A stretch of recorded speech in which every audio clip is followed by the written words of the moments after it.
মহাদেব। তো বিটকয়েন এখন current price চলছে 85,388 কাছাকাছি, ঠিক আছে। যদি মোটামুটি 85,000 ঘরে একবার রিটেস্ট করে যায় তো রেঞ্জ হচ্ছে 87,000 ঘর অবধি যাওয়ার চান্স থাকে, ঠিক আছে। 87,000 ঘর, তো 87,000 ঘর না গেলেও ফার্স্ট টার্গেট হচ্ছে আমার হচ্ছে মোটামুটি 86,000। 86,000 থেকে 87,000 ঘর অবধি মানে বাই সেল করা যাবে, ঠিক আছে। তো বাইটা করতে হবে, যেহেতু মোটামুটি 85,000 ঘরের কাছাকাছি যদি বাইটা করা যায়, যেহেতু 300 পয়েন্ট আপে আছে এখনও, এখানে যদি বাই করা যায় ফার্স্ট টার্গেট আমাদের হচ্ছে 86,000 ফার্স্ট, সেকেন্ড টার্গেট হচ্ছে 86,200, তারপর হচ্ছে 600, তারপর হচ্ছে 87,000 ঘর। আর হর মহাদেব। মহাদেব। তো টার্গেট কমপ্লিট হয়ে গেছে।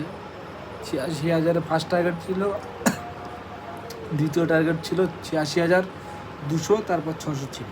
তো টোটালি টার্গেট কমপ্লিট হয়ে গেছে। আর হর মহাদেব।